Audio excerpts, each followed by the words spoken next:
Szanowni Państwo, przepraszamy za małe opóźnienie, natomiast wynikało ono z tego, że po prostu jeden prelegent, który miał być od 13:15 do 14:15 z Izraela, niestety nam się dzisiaj rozchorował i go nie będzie. Więc teraz będą nasi goście specjalni z Ukrainy. Dwóch niesamowitych naukowców. Pierwsza wystąpi pani Olga Zapukhlyak. Przepraszam, ale to jest zawsze problematyczne przy obcojęzycznych nazwiskach, która zajmuje się badaniami, jest fizjologiem, który zajmuje się badaniami na temat wpływu na cały system, na mózg i na ciało. I opowie o tym właśnie, w jaki sposób konopie mogą też wpływać na mózg i na ciało. W tym pozytywnym oczywiście sensie. Także zapraszamy naszego gościa z Ukrainy. Myślę, że warto ją przywitać brawami. Potem od razu po pani Oldze wystąpi doktor Dmitrij Izaew, który też zajmuje się właśnie wpływem neurologicznym konopi na nasze ciało. Życzę miłego wykładu. Thank you. I will speak English because I don't know Polish at all. My name is Olha Zapukhlyak and I am a trained physiologist, and I will quickly tell you what does it mean to be physiologist. We are not doctors, we study normal body functions. Our goal is to know how body acts, and it seems like our body is a quite difficult system, and a lot of systems we still don't understand, despite great importance, and despite that we've been studying ourselves for 1,000 years, and still yet here we are in the 21st century, and a lot of questions that I would like to give you answers and my knowledge on from a scientific point of view.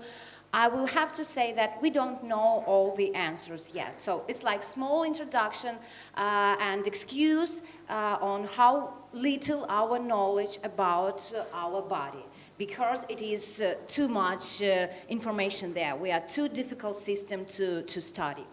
So I will talk first a little bit about the history of cannabis use.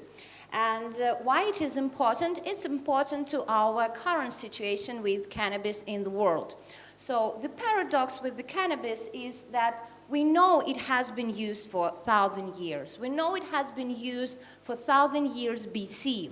We know that India, ancient India and China not only use cannabis for obvious reasons, what we call recreation in some religious rituals, like they knew this weed is psychoactive. It's no secret.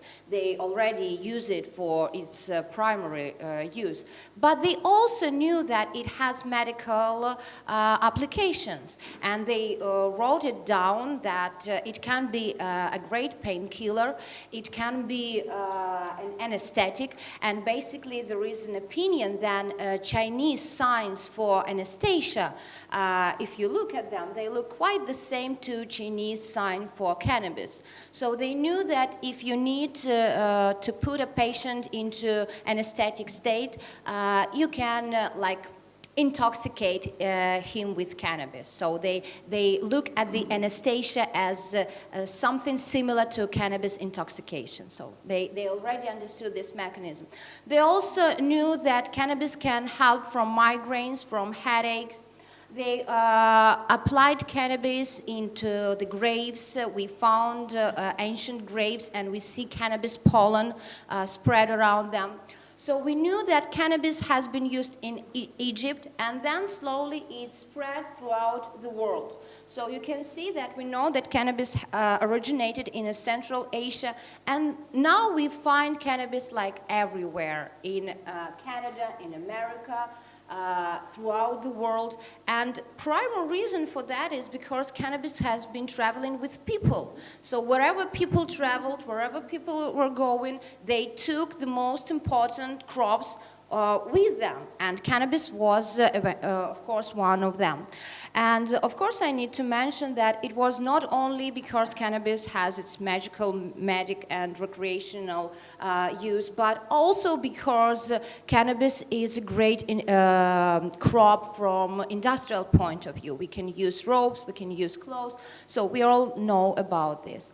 But now let's, sorry, where should I point this in? But now let's talk about the paradox about this plant. So in common human culture, for 1,000 years, we know that cannabis is good, and we know that people has been using it all the time. We can even probably say that wherever the first writing documents we found there cannabis or other words for cannabis. Probably cannabis has been used even earlier, before people start writing down or before we can find those facts. So, but from the scientific point of view, we don't know this plant that well. From people, common people, know how to grow it, how to care of it. We know thousands or hundreds of different strains. We know everything about the plant. We have machines to grow it. So it's probably cannabis is one of the most cared of plants in the world. But from the scientific point of view, we know there is THC, we know there is CBD, we know there is endocannabinoids, and actually there is a lot to talk about, but we do not understand this plant that much. And that's the paradox. Why such an ancient plant that has been with us for 1,000 years, why still we do not study it properly from the scientific point of view? And of course, the reason is because it is illegal, and that's the main thing. How does the substance become illegal? Why does it happen so? Murder, insanity, death, those were the words that cannabis has been associated with just like 100 years ago. Of course, it's all started in the United States. This over there at the right upper corner is a citation from a movie which was released in 1936. It's a Reefer Madness. I highly recommend you to watch this movie if you haven't seen it yet. And it's about people, nice people, young students who read books at the beginning of the movie, who are very good and promising people. And then they suddenly start using marijuana. It's the correct word for that movie. And everything goes wrong. They became violent, they became crazy, they act very strange, they are portrayed like not quite controlling their life and their behavior. Eventually they kill each other, or not all, but act aggressive, like try to rape women and so on. So this was like people who use marijuana at 30s of the 20th century. The word marijuana, by the way, also was introduced to give weed, to give hemp, like essential English word for cannabis is hemp, and it was substituted with marijuana to give it this Latinish flavor and to be associated with bad people from Latin America, with criminals and so on. And it worked very good. And of course, then was Nixon. It's 1970s, and it's when cannabis became to be illegal throughout the world. And people start taking books about cannabis out from libraries. Like for 50 years, America has gone from using cannabis like a medicine. We know that in America there were pharmaceutical drugs in like at the end of the 19th century, and we know that they sell cannabis over the counter like a medicine. And over next 50 years or 70 years, it is completely prohibited, and you go to jail if you have some connection to this plant. So this is probably the main reason why people know so much about the cannabis and why scientists still don't know much about it, because government has money to produce science. Common people don't have that much money to build big research institutes, and every big scientific program demands government funding or other sources of big money, and usually it is government. And if government says that you can't study this thing, it will, and American table Schedule 1 says that cannabis is a highly addictive substance with no medical use. So this is substances that are in a Schedule 1, they are called with no medical use and highly addictive. So why should we study it if it is highly addictive? And we didn't.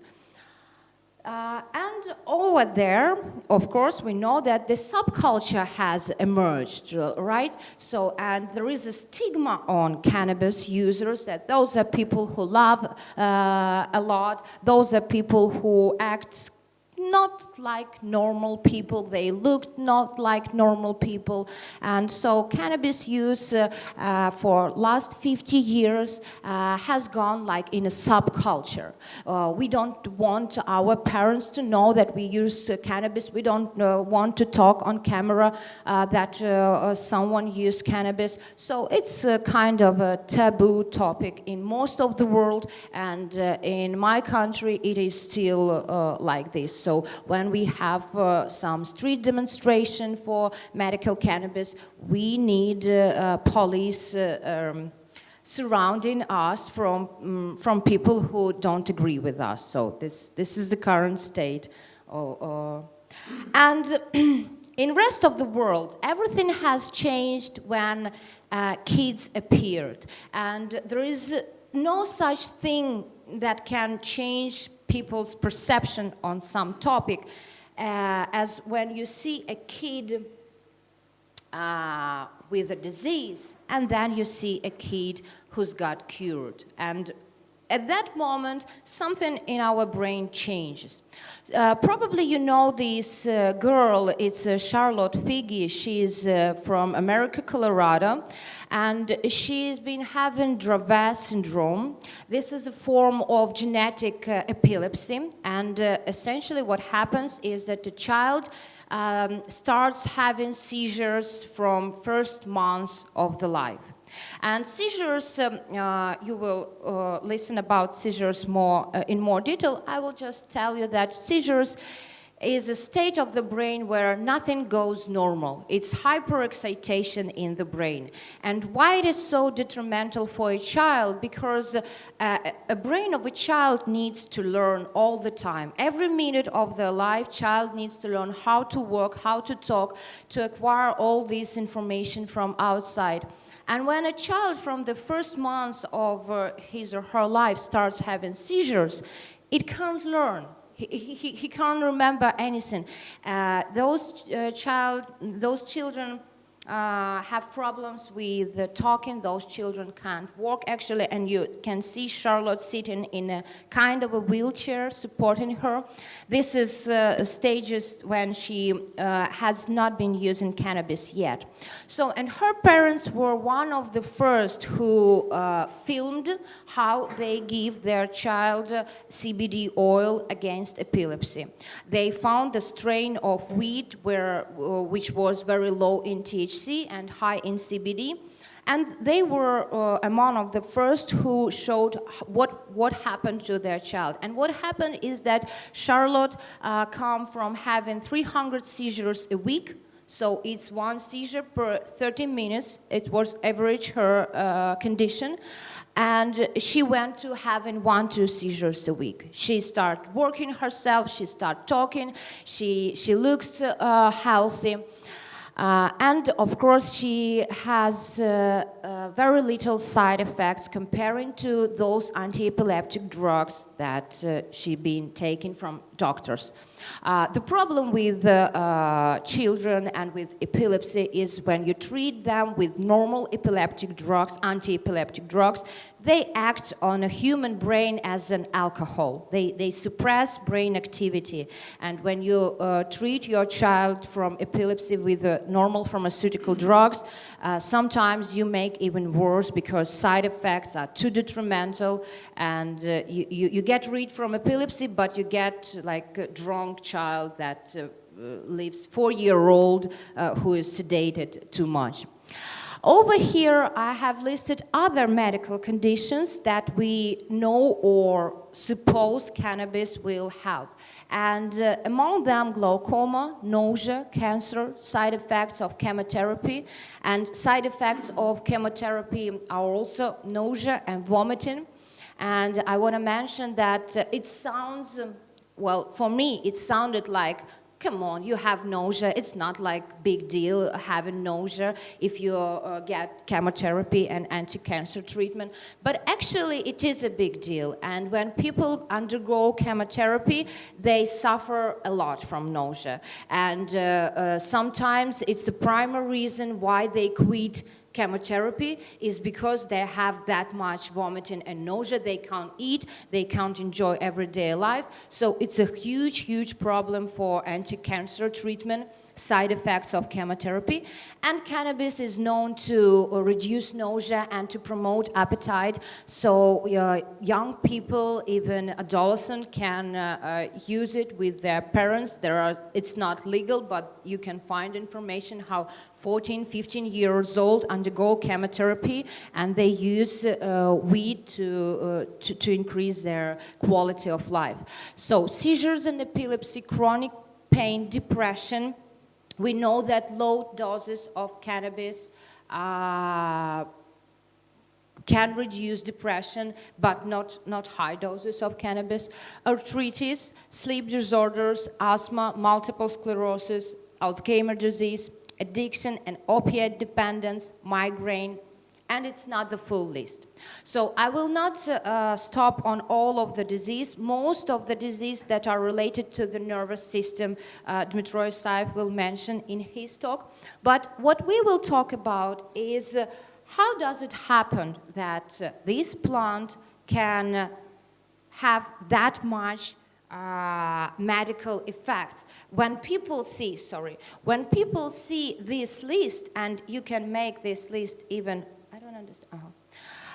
You can make this list even longer. It's not all conditions where cannabis can find its application.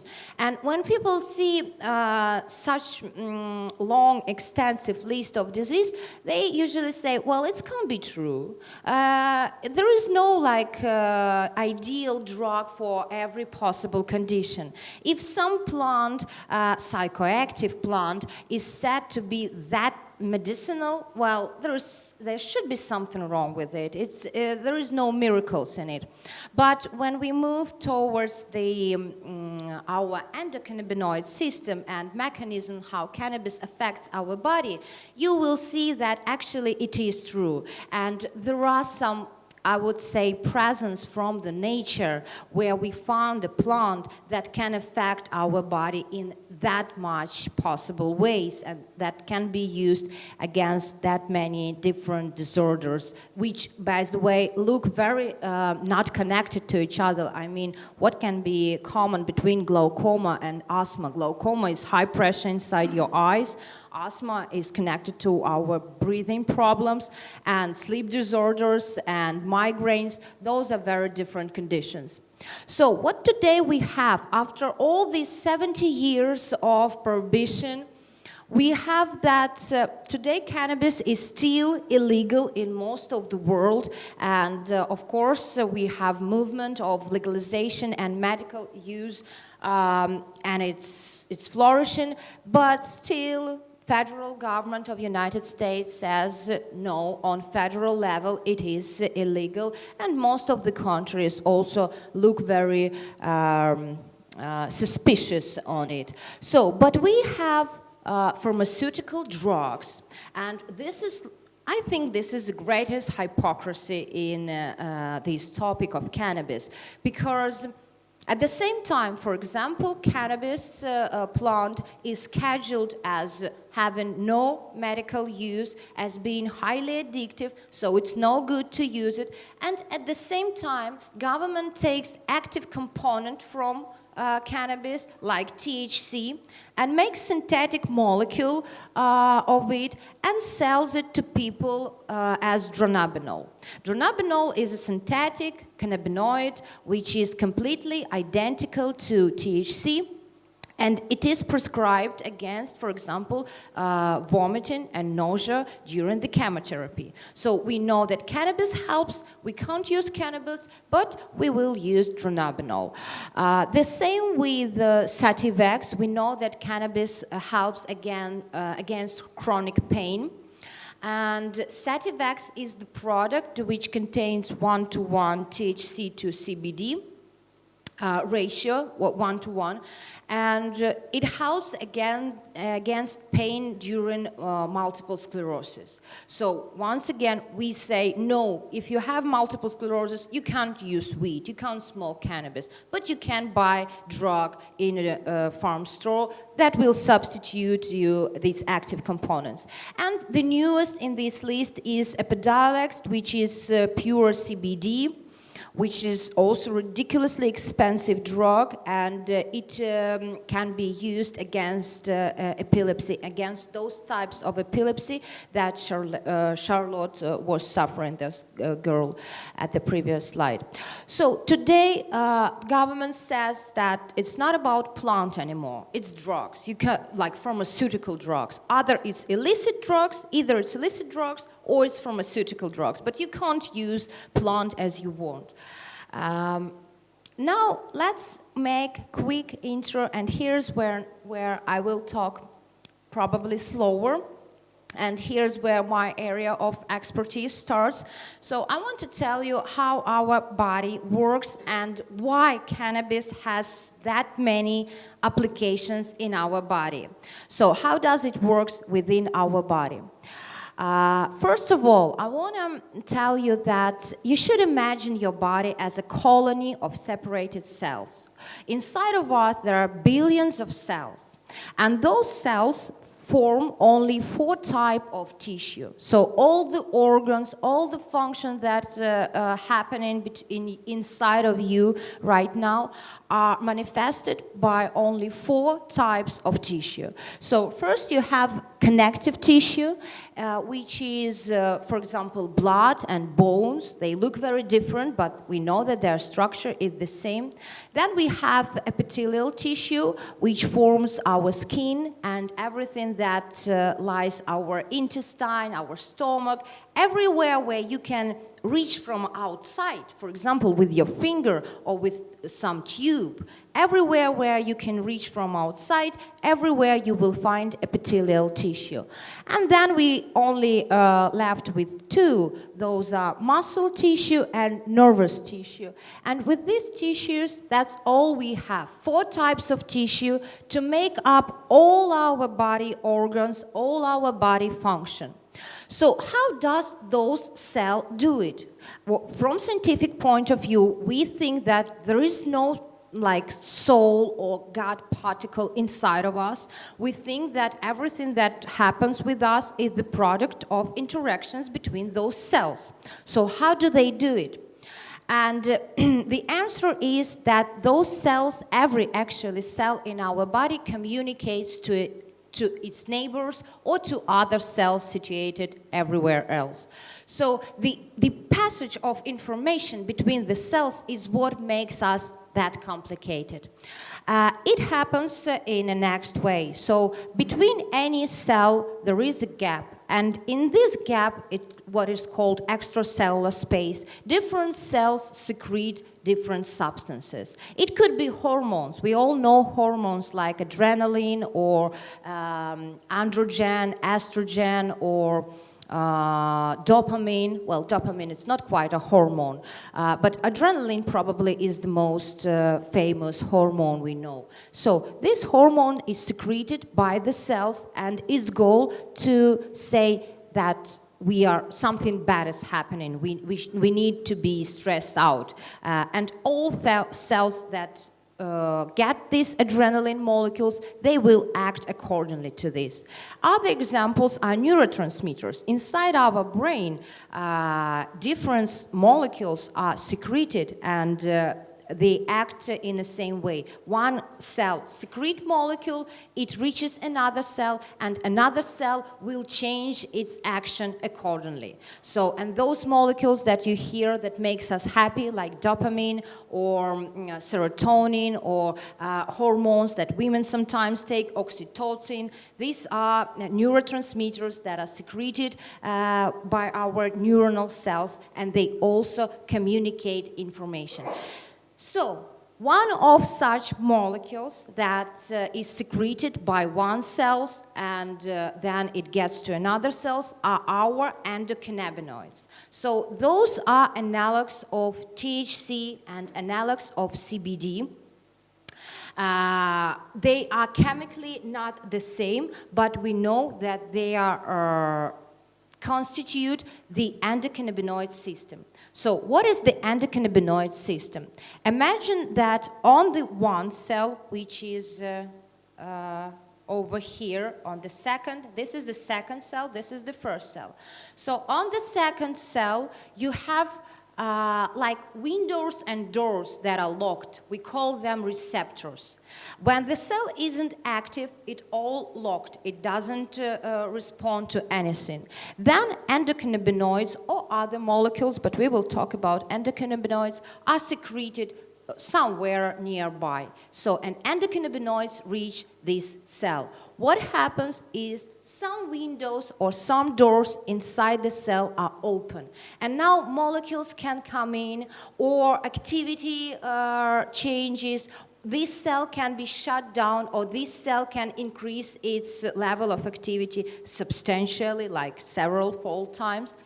And this happens when those receptors, we call these receptors, are activated. So any molecule that acts on our body, take coffee or take tobacco in cigarettes, they all have its active ingredient, its substance that will reach the cell and that will find some specific receptors on these cells, and these receptors will open some parts of the cell and will activate some processes inside of the cell. If we are talking about endocannabinoids, what is particularly interesting about endocannabinoids is that they are secreted by the cell that has been already receiving information. So cell 1, this one, which is called presynaptic cell, secretes its molecules. So it is now currently sending message via neurotransmitters. So those neurotransmitters activate receptors on another cell, and over here some process starts changing. But then when this cell number 2, which has been like working, which has been activating right now, it thinks, well, that's enough, now I need to pause. And then this cell number 2 secretes cannabinoids, and those cannabinoids goes backwards to the cell number 1, and the transmitting of the message stops. So the endocannabinoid system and the endocannabinoids are molecules that that provide negative feedback from one cell to another. They make sure that excitation doesn't goes too much up. They make the cell slow down or even shut down. That is why we call THC and cannabis like that it has depressant action. So it suppresses our brain activity, and sometimes it really can be therapeutic. Sorry, once again I can do this. Okay, so talking about endocannabinoid system, we should talk about these receptors. And Where are they situated? This is another important fact. When you want to study any substance, and when you want to know its effects on your body, you should know not what the substance is, but you should know what are the targets for this substance, what are the receptors for this substance inside our body. For example, LSD and psilocybin mushrooms has the same receptors that they act on, and they have similar effects. Cannabis has CB1 and CB2 receptors, and effects of cannabis are mediated through the function of these CB1 and CB2 receptors. They act inside our body even when a human being, person, never has used cannabis at all. Like from the day they were born till the day they died, they never used cannabis, they never even heard about it, but of course they have their inside CB1 and CB2 receptors, and they have molecules that are produced inside our body which had to activate those CB1 and CB2 receptors. So those molecules, of course, are called endocannabinoids. And we know that CB1 and CB2 receptors are one of the most abundant in our body. So there is a lot of them, like really, there is a lot of endocannabinoid receptors in our body. And function that they regulate, there is also so many. And this is partially the answer on the question when we talk about the long list of the diseases that can be treated or cured with cannabis, and that it looks suspicious that one plant can help against that many conditions and that many problems, disorders. So this is why, because endocannabinoid system is basically situated in every organ of our body. So you can see brain, of course, because cannabis is psychoactive. We know that CB1 and CB2 receptors are widely distributed through the brain and in different regions of the brain. And by the way, the good news is that if we compare, for example, cannabis, effects of cannabis with opiates, receptors CB1 and CB2 are not found in brain regions that control our breath and our heartbeat. So the most important, our breath rate. And for example, the receptors for morphine, for opiates, are found on those centers that control our breath. And if CB1 and CB2 receptors also were found on centers that control our breath rate, there probably would be some overdoses and lethal cases of cannabis intoxication. But we know that a person cannot intoxicate herself with cannabis till death. So people do not die from cannabis, and people easily die from opiates. And this is the partial reason, or probably the main reason for this, is the location of the receptors. So if you have opiate receptors on the brain center which control your breathing rate, and we know that opiates activate this receptor, this brain center, and your breathing rate goes down. And when you have too much opioids, your breathing rate just stops and person dies from opiate intoxication. With the cannabis, for example, scientists tried to intoxicate mice with cannabis, and they gave huge amount of cannabinoids to these small mice. And what happens to mice is that they slept for several days, something like that, and that's it. So you can't just overload the system, because CB1 and CB2 receptors, activation of these receptors does not cause death. So this is why cannabis is one of the most safest illicit substances out there.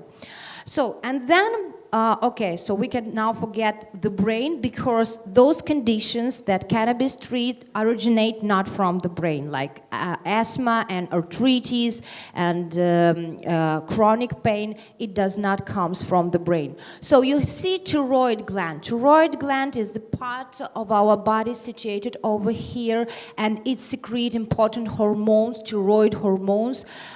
You can rarely see people with like large region of the neck when they don't have enough vitamins, I can say.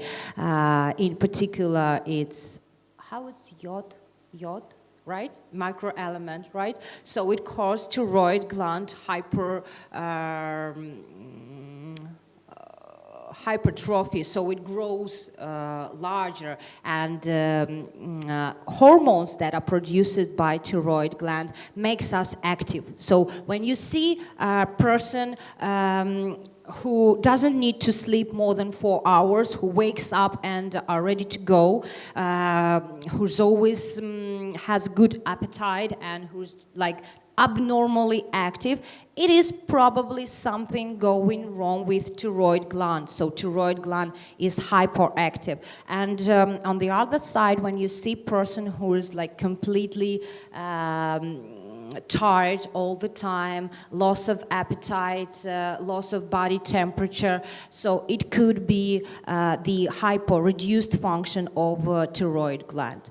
So then next we have liver. Liver is extremely important for our body because it gets rid of all the toxins in our body. So everything that we eat, and this is, by the way, important for any drug that you eat through your mouth, and even if you get cannabis through your, like eatable through your stomach and through your mouth, everything will go through the liver.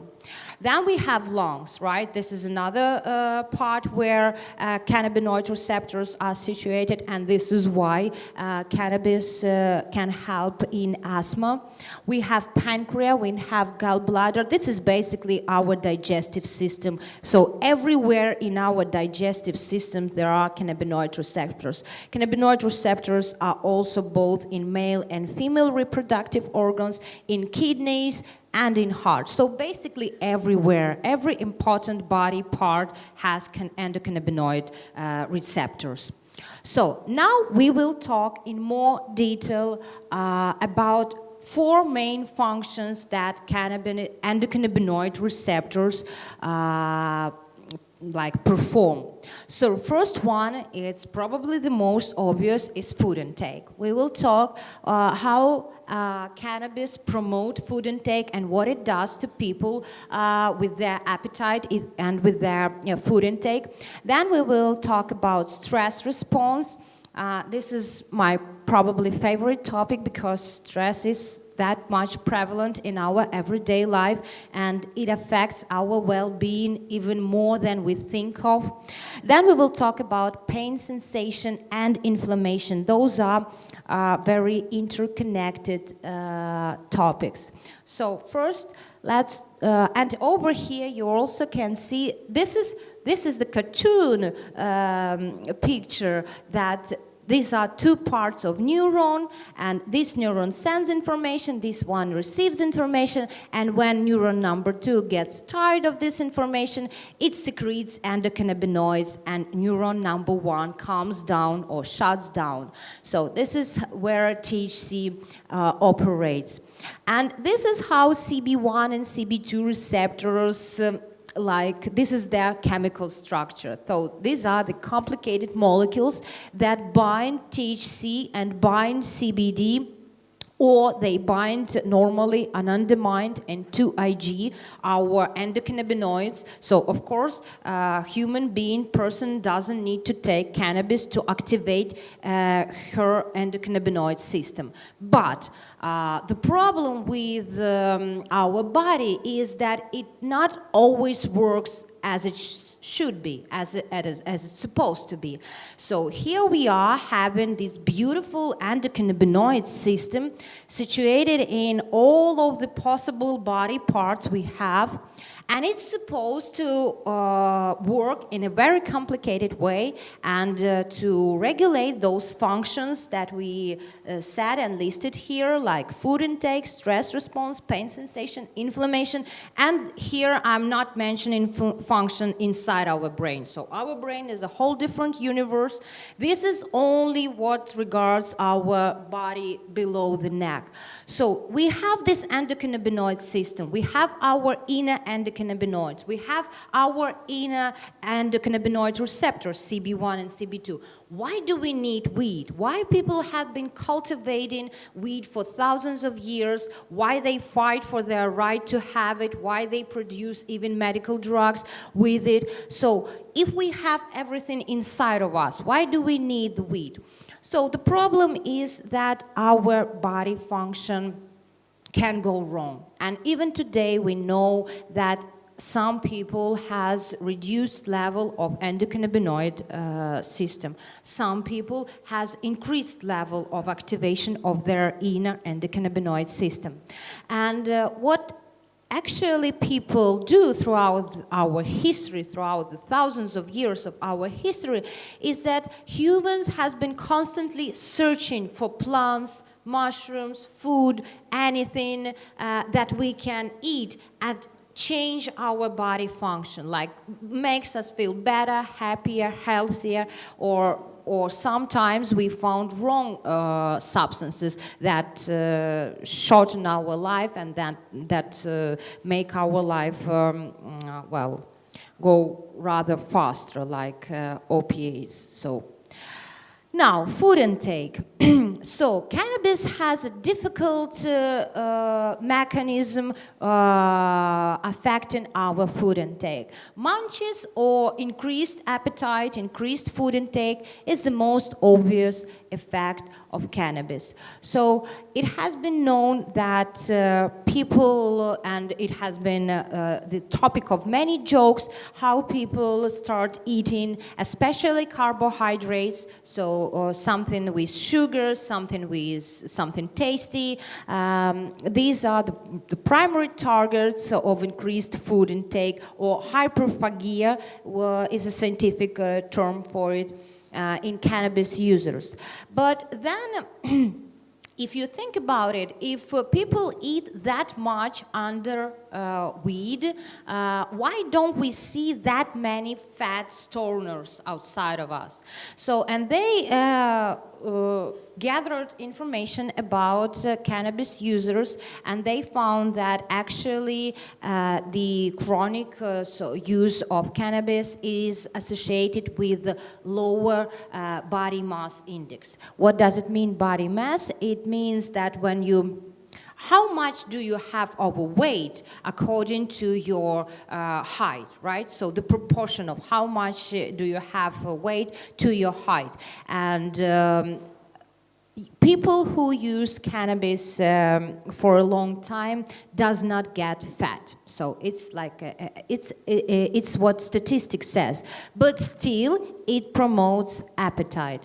And the first disease that comes very extremely important, extremely difficult to treat disease is anorexia nervosa. You can see the girl. So this is a normal human being, a model actually. It has, from a physiological point of view, lower body mass index than she's supposed to have, but it's okay. This is a not medical condition, of course.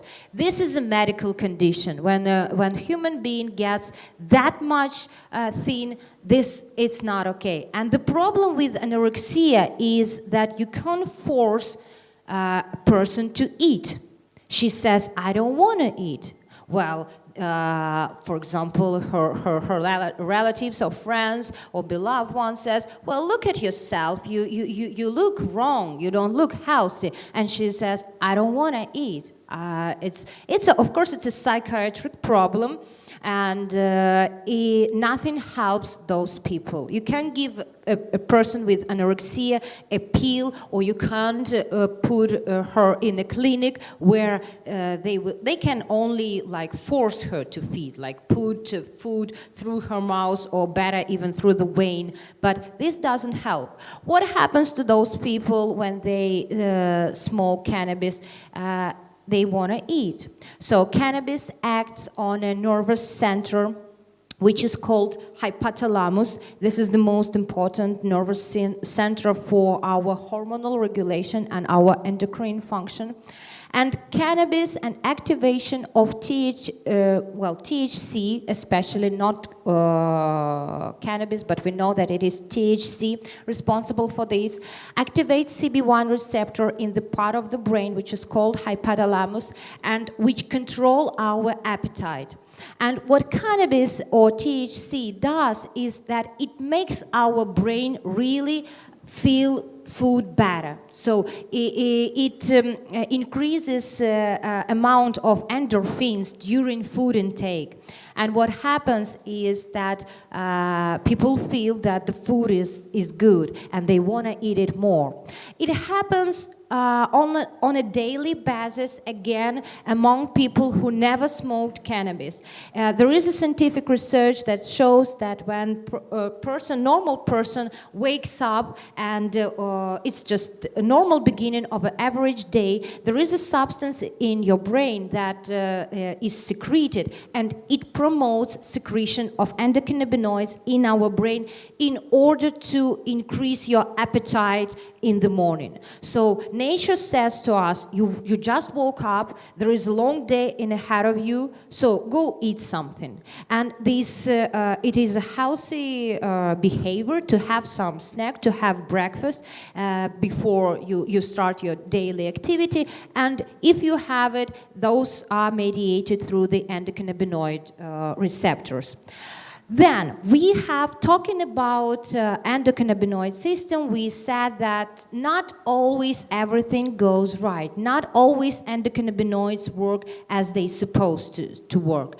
So obese people who has too much body mass according to their height, they are considered to have increased rate of endocannabinoid system, so they won't eat too much, and is something goes wrong with their endocannabinoid system.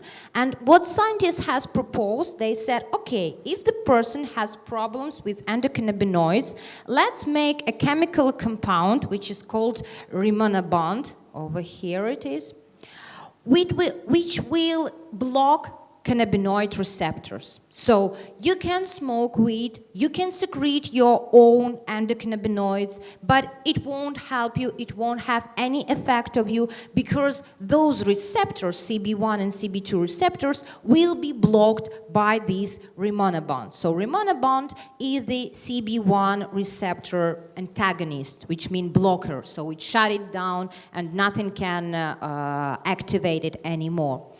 And they proposed rimonabant to treat obesity. So if person has obesity, then let's shut down her endocannabinoid system, and it will eat less, it will enjoy food less, and eventually it will get thinner. So it doesn't work.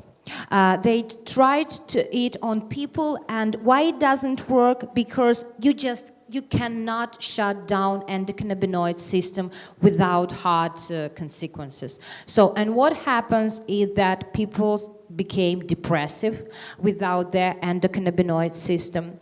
They had mood alterations, and they even had suicidal thoughts. And it is not good if you treat person from obesity and this person get thinner and then jump out of a window. So this medication doesn't work. Then there has been anxiety, irritability, insomnia, other sleep disorders, hot flashes, diarrhea, vomiting, dry, itchy skin, muscle cramps, spasm, fatigue, flu-like symptoms, and increased risk of falling. So if you shut down the endocannabinoid system, nothing good will happen with our body. And basically, everything that we know cannabis or activation of CB1 receptors does to our body, everything those goes away when you block this endocannabinoid system. So, and over here also, looking at this adverse effect, we see that because cannabinoid receptors are situated all over our body, when you shut them down, for example, for only one purpose, to reduce body mass, to treat obesity, you interfere with all these processes. So you can't just shut down these specific receptors and expect that everything else will stay the same. No, it will not. So today we say about cannabis that low to moderate doses of THC produce increased food intake, so what we call munches, and the mechanism what helps people with anorexia nervosa to start eating. And moderate to high doses of cannabis reduce appetite, and probably this is why we don't see like stoners who are extremely fat. So this is not the case. And if we take statistic, we see that the average user of cannabis has a little bit lower body mass index, so they are thinner than most of the people. So this is regarding the food. And summarizing the food, I want to say that we often underestimate the importance of the food intake in our everyday life. So we think that, first of all, we take it for granted, and second of all, we think that, okay, it's like drink water. It's something that we do every day, and it happens by just as it goes, without our thinking of it. So it's just you find what you need, and you eat it, and you can go. But for our body, the food intake is the most important. So not your business, not your emails, not your phone calls to your relatives, not your job, nothing that you do throughout the day is that important as the food you take in for our body. Because this is like you wake up and your primary goal for the day from your body perspective is to find food and to get it nice, good, tasty, and fresh. When you're done with it, you like check. You can do whatever you want. But first, your goal for every day of our life is to find food. And this is why problem with the food regulation and food intake can be so detrimental to our health. So, and cannabis seems to regulate it both ways. It can increase your food intake and it can decrease your appetite. We say that it stabilizes the system. So, and by the way, also cannabis has several levels of effect. So it can affect how you perceive your food. It can affect your brain. It can affect your fat tissue. There is specific cells, adipose cells, which basically what they do is they are bags of fat. Those are cells that contain fat, and that's the only their function, to contain fat. And cannabis makes metabolism of these cells different. So it can change your activity regarding the food intake in the brain, in the stomach, in the liver, in the intestine, in the cells that contain food, in the adipose tissue. So basically every process that is connected to food intake can be regulated by the endocannabinoid system. Now, cannabinoids and stress response.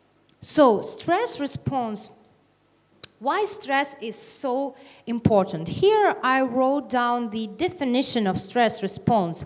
And look at these beautiful words. Stress is typically a real or perceived threat.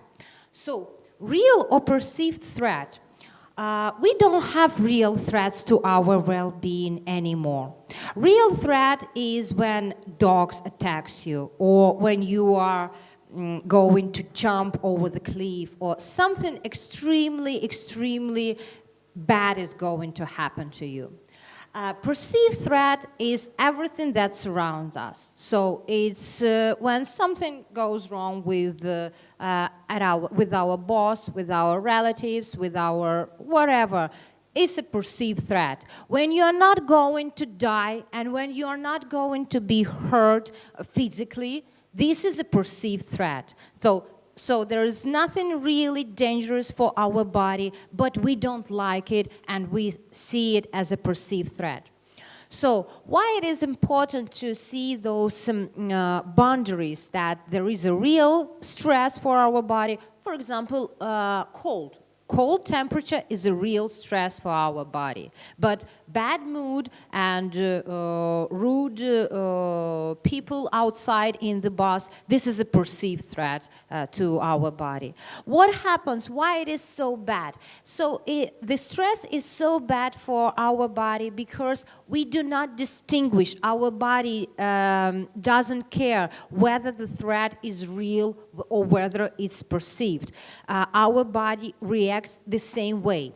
So imagine that when you are hungry, for example, you did not eat for one day. This is a real stress for our body. It demands adequate response, right? Or imagine that you injured yourself. This is also real stress for our body. Or imagine that you has been outside at the cold weather, for example, for 1 hour. This is a real stress for our body. So what our body does, there is or when you get really frightened, for example, you has been attacked by the dog, and the dog runs at you, and you have like 2 seconds before it reaches you, and you are thinking, well, should I grab a stick and just fight the dog, or should I run? This is the classic situation that is called fight or fly response. So this is how our body deals with stress. So what happens in our body when, for example, a dog attacks us, or we will call the situation when the dog attacks us like acute stress. So it demands immediate response, the danger is near, and something bad will happen like in several seconds. This is acute stress. And for example, when you haven't eaten for a day, for 24 hours, this kind of a chronic stress. So nothing bad happens like immediately right now, but in general it's not good at all. This is a chronic stress. And there are 2 mechanisms that our body has to cope with the acute stress and to cope with the chronic stress. So first of all, over here you can see this is hypothalamus. This is the same body structure, part of the brain that mediates food intake. Hypothalamus has a lot of functions, and one of them is that it, as a part of the brain, it controls all the hormones you have in your body. So the hormones are completely controlled by hypothalamus. When you have acute stress, so when the dog attacks you, hypothalamus and another part of the brain, amygdala, which is responsible for our sense of fear. So when you are scared, hypothalamus says, okay, we need to release adrenaline. This is an emergency situation, and adrenaline gets released from our adrenal glands. Those adrenal glands are situated over here, over our kidneys. So we have kidneys that has nothing to do with adrenaline, and because adrenal glands situated right upside the kidney, adrenal means up on the kidney. So these are the glands that secrete adrenaline in our blood. When we get adrenaline in our blood, why do we need adrenaline, first of all? So imagine the dog attacks you. You need either to fight or you need to run. For both of these functions, you need strong muscle. You need blood to go to your muscle. That first, what adrenaline does, it redistributes the blood throughout your body, and it makes so that the blood goes more to your muscle. But if something goes more to one place, then it means somewhere it has to be less. And it becomes less blood in our intestine, in our stomach, in all our digestive system. So when we are scared, when there is an acute stress, the blood goes from our intestine, from our stomach, to our muscles. The second body part which needs a lot of blood is heart, of course, because so we have muscles over here, and then we have heart, because you know what happens to your heart when we are scared. So the heart rate increases like twofold, for example. And this is because body thinks, okay, you probably need to run or you probably need to fight. And because in order to do so, you need increased heart rate so you can perform those actions. And people report that when they're scared, like really scared, they have like additional strength, they run faster, they can jump over the fence or they can climb the tree, and then when they calm down, they don't know how did they get on this tree, they have troubles getting down. But when they were scared, it all seemed so easy. And this is partly because the heart and the muscles get more blood, and we really get more stronger when we are scared. The next part of the body that gets more blood is our brain, because we need to operate quickly. We need to analyze this threat, and the dog, whether it's like the dog, this one, small, or whether it's like a shepherd. So we need to analyze all information regarding our threat extremely quickly. And that is it. When we are scared, when we are stressed, basically only heart, brain, and muscles work.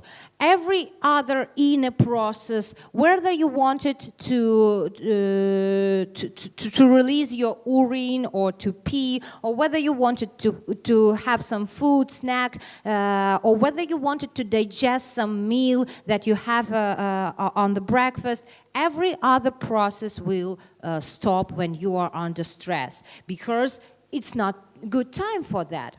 And this is why, for example, people who has too many perceived stress, this is when we were talking about real stress and perceived stress, the same when you get attacked by the dog or when you have a fight with your boss, your body reacts in the same way.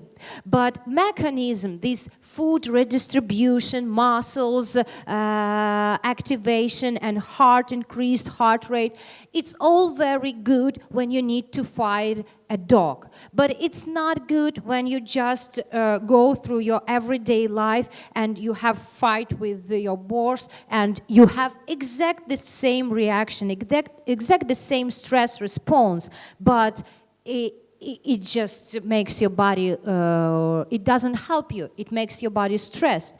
And this is why people then will have heart problems if they have too much stress. Because every stress, every this moment of scare increase their heart rate. It also will increase the pressure inside our vessels, because we need blood to flow quickly, and we need blood pressure to be high, so our muscles get everything from our blood easily.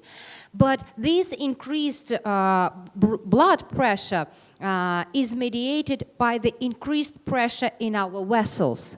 And we use these vessels every day when we are scared, and then when we are 60 or 70, we have that cardiovascular disorders. So the problems with the heart and the problems with our vessels are the main reason people die on the earth. So because their heart or their vessels go wrong.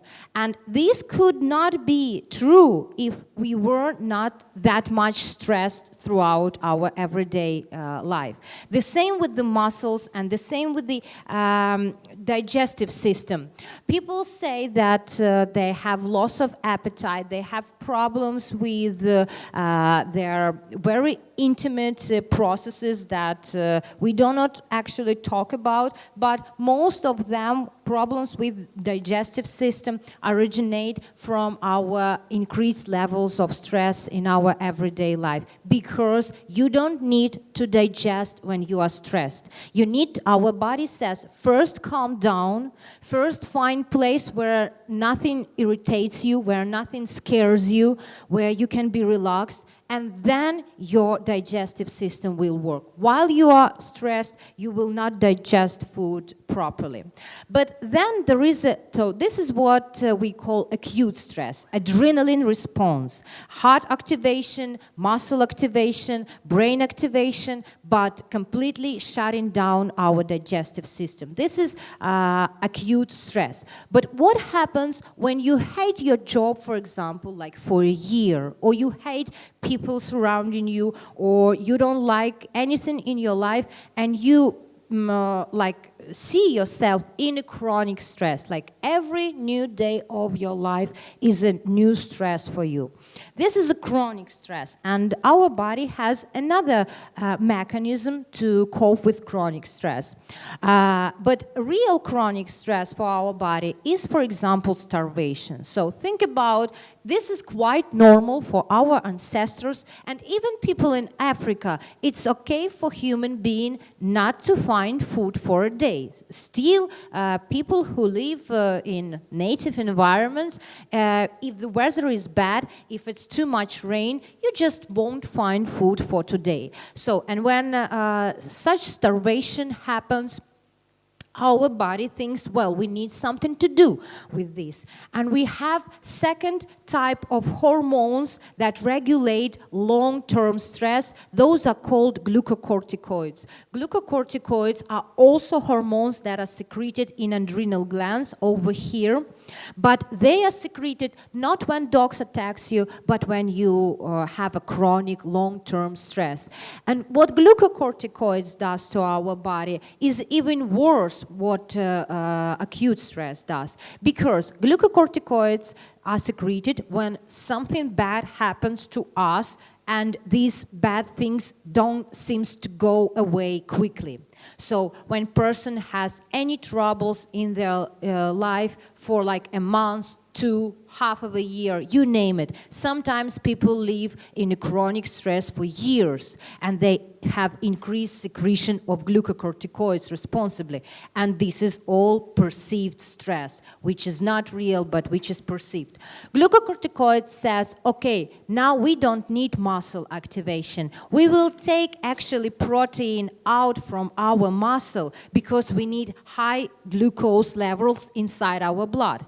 For example, if our body thinks that for next few days you will not find any food, then you need to actually digest some parts of yourself to maintain needed body levels of glucose, which is important for our brain. So what happens is muscle atrophy.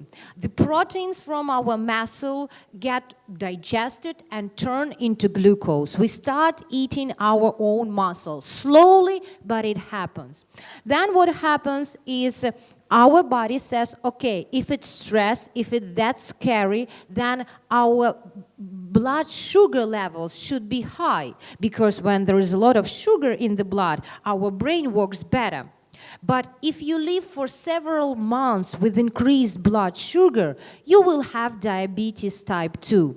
And this is a disease that happens to some people over 50. When they had a lot of stress in their life, their blood constantly has too much sugar because they are stressed, because these glucocorticoids increase blood sugar in their vessels. And when there is too much sugar in the blood, the tolerance develops. And this tolerance to the sugar, when our body can't just stand that much sugar in the blood, it causes diabetes type 2. Of course, glucocorticoids will also affect other types of tissue, for example, adipose tissue. So we will actually try to digest our muscles, but to save some sugar in fat, because when we are stressed, we don't know when will be the next time when we can eat. For example, humans undergo starvation. This is a real long-term stress. And when you eat something during the starvation, it is important to make some piece of a fat to store this food you just got. So people will has less muscles and more fat in their body, which is also, of course, not good. So this is, once again, this is what stress does to our body. It increases secretion of glucocorticoids or adrenaline in our adrenal glands. Now, what cannabis has to do with this? The cannabinoid receptors and the endocannabinoids, first, they reduce stress. So when you feel stress, and this happens once again in a normal body that has never received cannabis. When you get stress, your endocannabinoids are secreted. And those endocannabinoids says, okay, well, there is enough of glucocorticoids, so let's shut down the level of glucocorticoids of your stress hormones.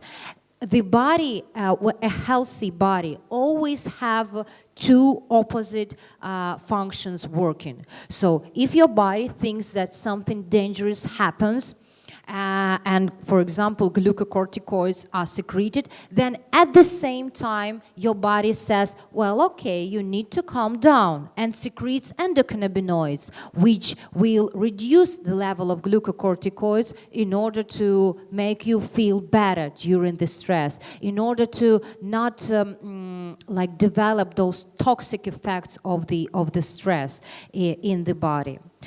So endocannabinoid system provides a steady state inhibition of stress response activity. So people under cannabis will feel less stress. And this is probably why low doses of cannabis can treat depression, because depression often originates from stress, from people unsatisfied with their lives. Nothing interests them, or they perceive too much threat.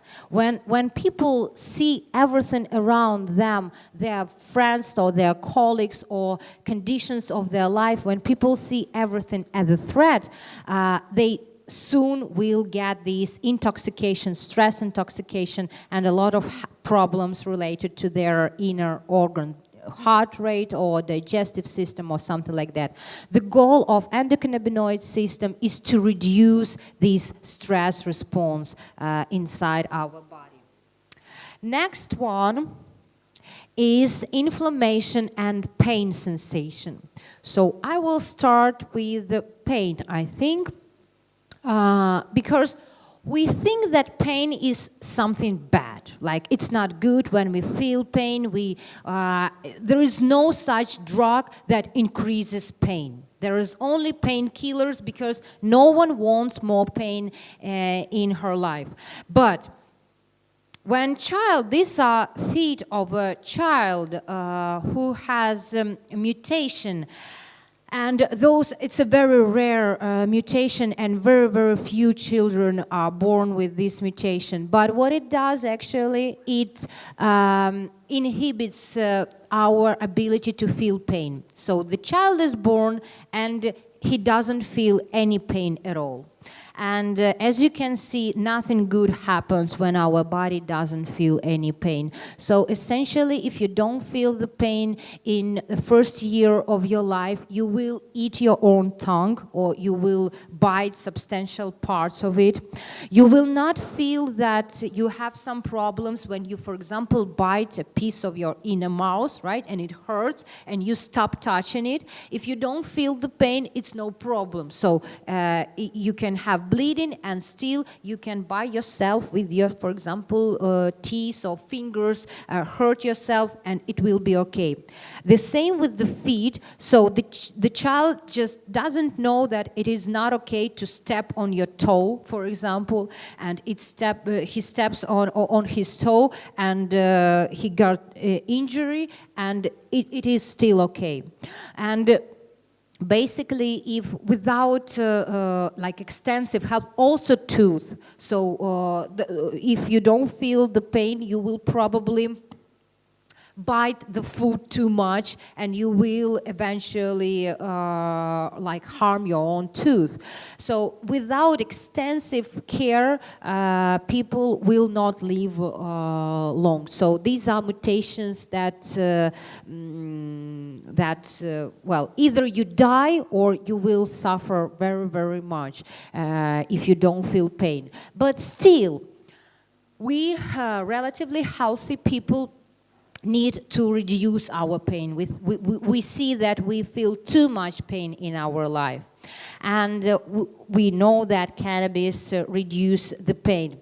It does so because we know that there are receptors on the nerve fibers that conduct pain signal to our body. So it's even funny that if we look at the Chinese, Indian, ancient books, they wrote, cannabis reduce pain. We use cannabis to reduce pain. And now here we are in the 21st century, and we still need scientific research, scientific papers to show that, yes, indeed, cannabis reduce pain. We can't just take those knowledge from ancient books and continue using them as they were used for thousands of years. No, we need to forget everything we knew, take this plant like we never seen it before, and to study, and then to make it to public a scientific paper with the results that, okay, you see, actually cannabis reduces pain. We didn't know it, but actually it happens. Then inflammation. Inflammation is also a very old concept. Old Greek scientists or philosophers knew that inflammation consists 5 things. These are, where are they? So over here, heat, redness, swelling, pain, and loss of function. When you have inflammation, for example, in your finger, you will have always these 5 signs of inflammation. It will get heater because when there is inflammation, more blood comes to this place. And when there is more blood, the body part gets heater because heat, it is the blood. Main heat in our body is conducted with the blood. Then, of course, for this reason, this part of the body will get more reddish because also there are more blood. Because of that, more swelling happens in this part of the body. Also because more blood comes to the inflated for example, finger, but less blood goes away because when the body gets inflammation, it doesn't know what happens to this part of the brain. Maybe there is some virus that should not be conducted to other parts of the body. So what it does is, first, it promotes blood flow to the problem place, but then it stops reverse flow of the blood because maybe there is something bad and it should not be conducted to the rest parts of the body. So this is why during the inflammation, the body parts inflate, so they swell. Pain, of course, we have even hyper sensation of pain. When there is inflammation, and I'm sure you remember when you get, for example, when you get your finger hurt, for example, an hour ago, and it all get red and swell, and then you just touch this finger like a little bit and it's pain already. So with even a small touch to the inflated place will cause you pain sensation. So it's not normal pain sensation, it's increased pain sensation during inflammation. And this is actually how we know that something goes wrong with our body. We just see it. When some part of our body increases the size, gets red and painful to touch, we know that, okay, there is inflammation and it's not good for us. But, well, how it's not good? Of course, our body during the inflammation tried best to help us. During the inflammation, immune cells come to the place of inflammation. During the inflammation, immune cells attack viruses, attack microbes. So body tries to do its best in order to cope with the problem. And inflammation is like a side effect of this coping. But once again, I will repeat myself, our body does not always work properly as it's supposed to be. If you read like physiological books, you will see that everything is completely logical and inflammation is good, pain sensation is good. It is all needed in order so we can have our normal life under control. But there are conditions. They are called inflammatory disorders when inflammation and immune system, which actually mediates inflammation, goes out of control. And those diseases are even called, there is a group of disease extremely difficult to treat, which are called autoimmune disorders. And those disorders, basically what happens is the immune system of a person gets too active when there is no bacteria or no virus to fight, and this overactive immune system just goes and starts to kill our own cells. And when it happens, it is called autoimmune disorder. So a disorder when person's immune system attacks own body tissues. This is extremely difficult to treat, to cure, because the problem is not a virus, is not a bacteria, is not something out of our body, which we need to eliminate, to kill with antibiotics or something like that. The problem, the reason for the disease is our own immune system, and we can't kill it because we will die eventually without immune system. So, and this is a very difficult condition, which, by the way, is treated with glucocorticoids, with those stress hormones. People actually get glucocorticoids as a pill when they have autoimmune disorder, and this is because our body works that way, that when you are stressed, your inflammation will go down, because you don't need inflammation when something scary has happened. And we use it when we need to shut down inflammation. We use these human hormones, glucocorticoids, to reduce inflammation. But side effects are too detrimental, because you just get inflammation, you get disorder of immune system, and your body lives with increased glucocorticoids as if you were starving for several months. So your body will get not healthy under high doses of glucocorticoids. So what does endocannabinoid system in all these mechanism? We know that first, as I said, endocannabinoids reduce pain because they have receptors that can basically reduce pain signal. They shut down pain sensation, very similar to opiates. And there are also numbers that people often get painkillers, opiate painkillers, which are highly addictive and which are very easily to overdose. And those are not good. So there are a lot of deaths in United States and all over the world from opiate painkillers. And you can reduce the dose of opiates dramatically if you combine them with cannabinoids. So cannabinoids can twofold, threefold increased effectivity of opioids in pain killing.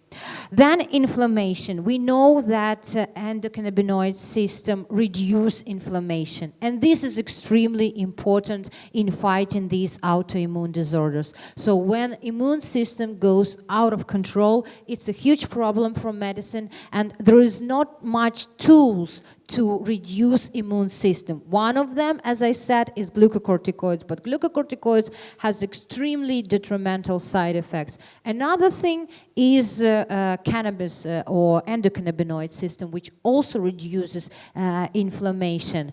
But we still use glucocorticoids for most of the cases, and regarding inflammation and autoimmune disorders, we still need more scientific research because, as I said, in modern world, we cannot just rely on knowledge that has been written 1,000 years ago in ancient books. We need to rediscover everything and to prove it with our own scientific method.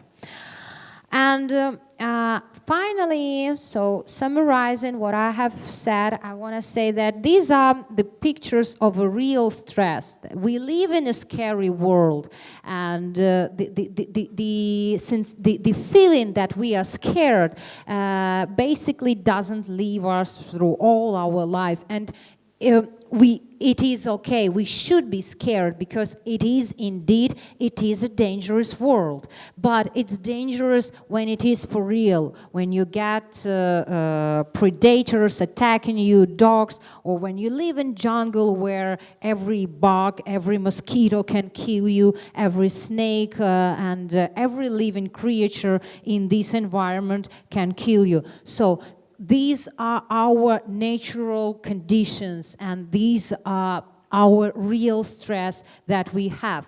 But here we are in the 21st century, completely surrounded by our culture, by air conditioning, by everything that makes our life easier. We do not get attacked by the dog. No one chases us. We don't have mosquitoes. We don't have anything life-threatening around us. And still, we are stressed, we are scared, and we don't feel good.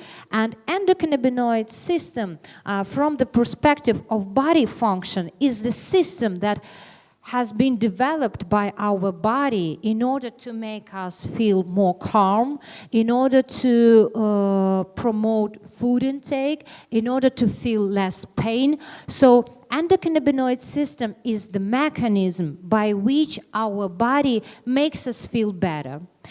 When our body understands that everything is okay, it secretes endocannabinoids, and in natural way, we feel calm, we want to have good food, we want to have good sleep, and we will feel less pain because inflammation and pain sensation will reduce, will decrease in our body. So I hope that in several years, probably, we will cope with this problem of misunderstanding regarding the endocannabinoid system and regarding the safe of cannabis use for all people who need it. And I hope that millions of people will get calmer, feel less pain, will sleep better, and will eat more healthy and tasty food. Thank you very much.